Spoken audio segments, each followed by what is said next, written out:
Minister Rana जंग बहादुर की रक्षा करते हुए कमांडो अर्जुन श्रीवास्तव कश्मकश में पड़ गए। फर्ज के बीच उनकी मोहब्बत आ गई और अर्जुन श्रीवास्तव ने फर्ज से ज्यादा मोहब्बत को जिंदा रखना जरूरी समझा, जिसके कारण मिनिस्टर राणा जंग बहादुर की हत्या हो गई। इसलिए अर्जुन श्रीवास्तव को एक गैर जिम्मेदार ऑफिसर करार देते हुए कमांडो की पोस्ट से डिसमिस किया जाता है।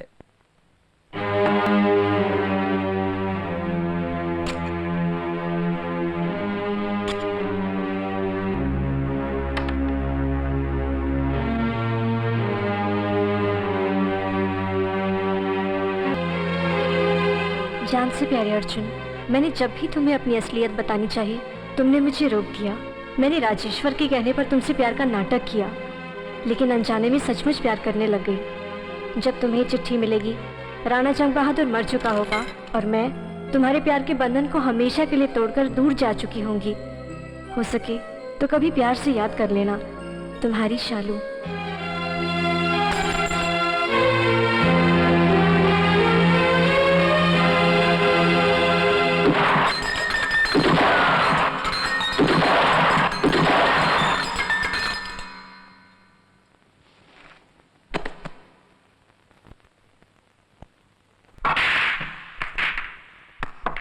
अयो लंकेश्वरा, तुम्हारा दिमाग उससे कबाड़ दीजिए।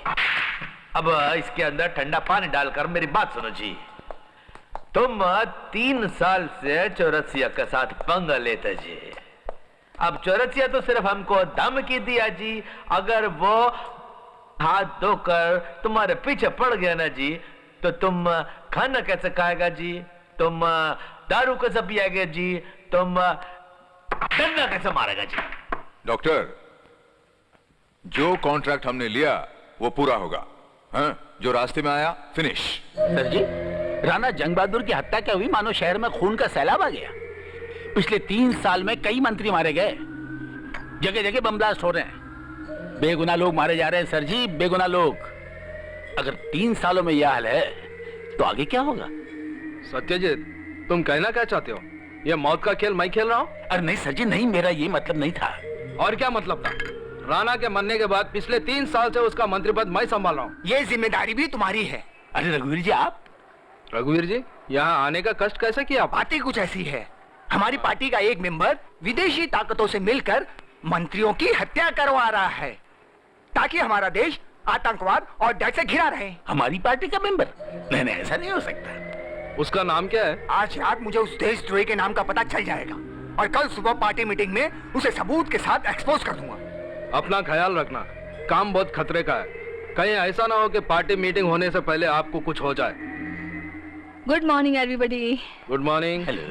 कल सुबह? ठीक है सर। कल सुबह क्या होने वाला है? कुछ नहीं बेटी, रघुवीर जी बुढ़ापे में बहुत ज्यादा खतरा ले रहे हैं। डैडी, पॉलिटिक्स में कदम कदम पे खतरा है। बाय डैडी, मैं पुलिस स्टेशन जा रही हूँ। ओके बेटी।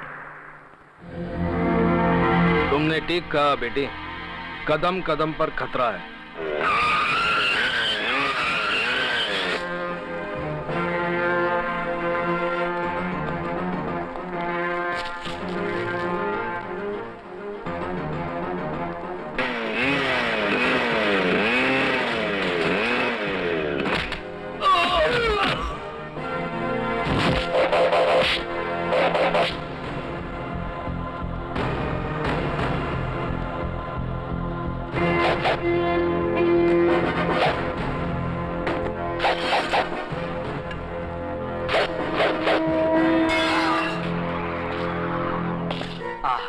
कितनी प्यारी लग रही मेरी दुल्हन। राहुल, मैं जब भी तुमसे शादी की बात करती हूँ तुम आईने में मेरी मांग भर के बात उड़ा देते हो। और मेरी स्वीट हार्ट, ये सिंदूर की डिब्बी हर समय अपने पॉकेट में लेकर इसलिए घूमता हूँ कि जब मुझे मौका मिले फटाक से निकाल कर ये सिंदूर तुम्हारी मांग में भर दूं।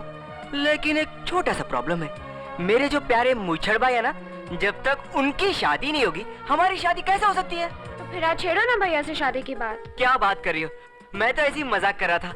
मैं और भैया के सामने शादी की बात छेड़ूंगा? नहीं बाबा नहीं, मेरे से नहीं होगा। उनका दिमाग तो हर समय हॉट ही हॉट रहता है। अच्छा, तो अब पता चला।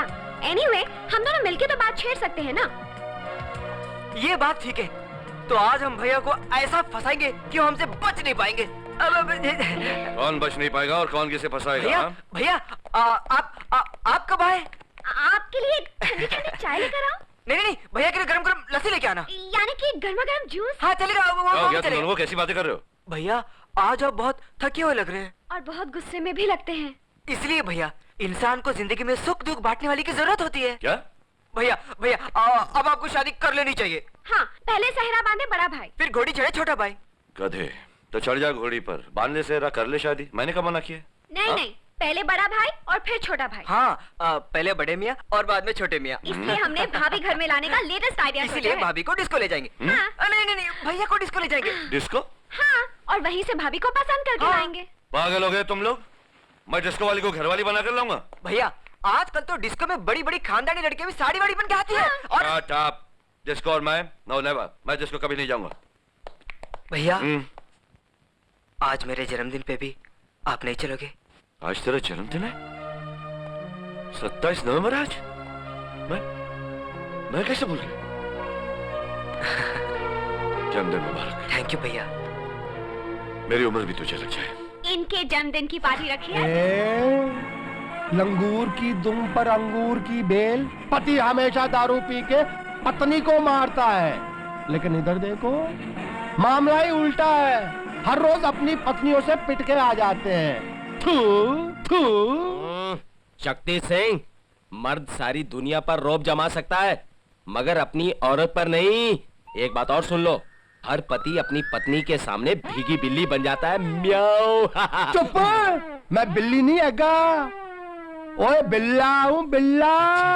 इतनी जोर से चिल्लाता हूँ कि बाजू वाली बिल्ली भी डर के, मेरा मतलब है पत्नी डर के भाग जाती है। और जो मेरी बीवी है ना, छोटे से चूहे की तरह चू चू चू करती हुई बिल में घुस जाती है। इसका मतलब आपने उसकी फूफू करवा दी, मतलब डरती है आपसे। अरे डरती है? देखने में सांडनी है सांडनी, लेकिन मुझे देखते ही सूखे पत्ते की तरह थर्र थर्र कांपने लगती है। अच्छा, आगे सुनो। सुनाओ। वो मैं कहता हूँ पानी लेके आ, वो डरती हुई साथ में दूध का गिलास लेके आ जाती है। वाह वाह वाह। मैं कहता हूँ दूध के गिलास के साथ आलू का पराठा क्यों नहीं लेके आई? वो डरती हुई कहती है मुझे माफ कर दो, मैं आई आई आई आई। अंगूर की तुम पर लंगूर की बेल। वो दिन कब आएगा जब मैं इस मोटी भैंस को मार मार के अंडा पत्ता बना दूंगा। ये मरती क्यों नहीं है? ये मरती क्यों नहीं है? मरती क्यों नहीं है? आपने मेरे को सद्या सर। जीप निकालो। जीप नहीं, जीप निकालो। ओ जीप। एथो जामा एथो। शुक्रिया।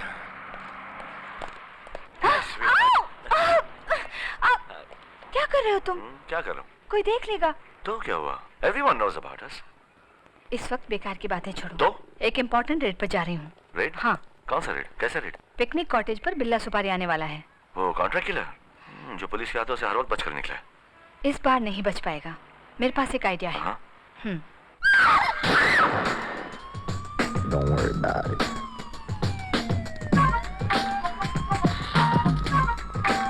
जब बिल्ला सुपारी आएगा तो हमको पता कैसे चलेगा? इंस्पेक्टर कविता हमें कोड वर्ड देंगे। क्या कोड देगी सर? I love you. हाँ।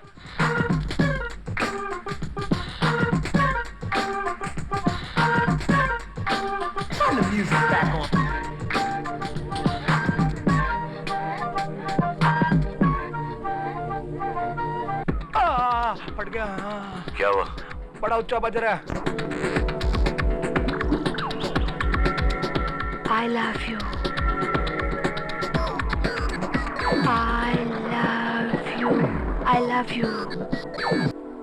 क्या? ठप, आवाज नहीं आ रही सर। हाँ? सर प्रॉब्लम है। Come on.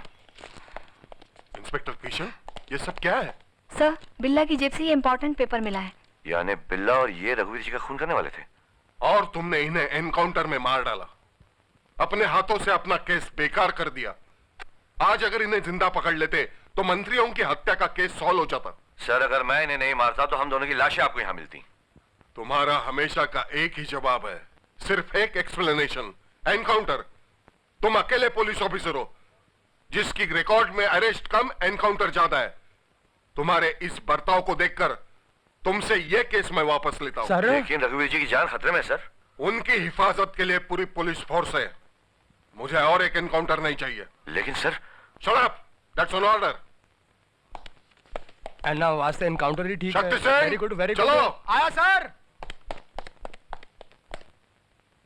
पिछले हफ्ते रघुवीर जी मुझसे मिले। उन्हें कुछ जानकारी मिलने वाली थी जिसकी मदद से वो आज इस मीटिंग में किसी भ्रष्ट मंत्री का पर्दाफाश करने वाले थे। लेकिन कौन जानता था कि आज हम लोग इसी मीटिंग में उनके मौत पर अफसोस करने के लिए जमा होंगे। खैर, जैसे विधाता की मर्जी। आप लोगों की मर्जी से मैं रघुवीर जी का पद स्वीकार करता हूं। भगवान उनकी आत्मा को शांति दे। हमारी पार्टी के एक ईमानदार नेता की इतनी बेरहमी से हत्या की गई और हमने क्या किया? एक 10 रुपए का हार उनकी फोटो पे चढ़ा दिया और 2 मिनट मौन धारण कर लिया। मत भूलिए, रघुवीर जी वो हीरा थे जिनकी रोशनी में भारत का भविष्य जगमगा रहा था। आपकी बात सही है, लेकिन क्या करें, जिंदगी और मौत ऊपर वाले के हाथ है। नहीं सर जी नहीं, जिंदगी और मौत तो आज चंद आतंकवादियों और देशद्रोहियों के हाथ में है जो इस देश को आगे बढ़ने से रोक रहे हैं। लेकिन सर जी, मुझे यकीन है कि रघुवीर जी की मौत के पीछे किसी ऐसे बड़े गिरोह का हाथ है जिसे इस शहर का कोई बड़ा आदमी प्रोटेक्शन दे रहा है। तभी तो पुलिस छानबीन करती है लेकिन पकड़ा कोई नहीं जाता। सत्यजीत, बोलने से पहले सोच लिया करो। मत बोलो, बिना किसी ठोस सबूत के किसी पर शक करना तुम्हें और हमें मुसीबत में डाल सकता है। सत्य बाबू, आप इत्मीनान रखिए। बंदूकों की स्मगलिंग और रघुवीर जी की हत्या के पीछे जिनका भी हाथ है वो जल्दी ही कानून के हथकड़े पहने होंगे। जी, कानून तो कठपुतली है सूर्या, जिसकी डोर हमारे हाथ में है। लंकेश्वर उस डोर को हमारे हाथ से खींचना चाहता है। हम उसको पहले चेतावनी दिया हूँ, आज ऐसे समझाऊंगा ससुरे को कि होश ठिकाने में आ जाएगा। वाही गवाह। आओ लंकेश्वर, आओ, बैठो। अभी भी तुम इस शहर में चौरसिया के परमिशन के बगैर आतंकवादियों को हथियार बेच रहा है? धंधा नहीं करूं, हाथ काट कर बैठ जाऊं। अरे मुन्ना, हाथ का हम तोरी मुंडी काट के ऐसे प्लेट में सजाए के तोरे घर वालों को तोहफा में भेज सकते हैं। हाँ। मगर क्यों, क्या कसूर है मेरा? हथियार, हीरोइन, कोकेन, बम, बारूद, इन सब का बिजनेस करने का अधिकार इस शहर में हमरा है। और तू हमरे मना करने के बावजूद भी हथियार का कारोबार इस शहर में चला रहा है। मुझे आपने कब मना किया? 100 बार मना किया। 100 बार? मुझे तो एक बार भी याद नहीं। शायद मैं भूल गया। भूल गया? लगता है तेरी याददाश्त बहुत कमजोर हो गई है। आज हम तेरी याददाश्त का ऐसा इलाज करेंगे कि तू आखिरी दम तक याद रखेगा।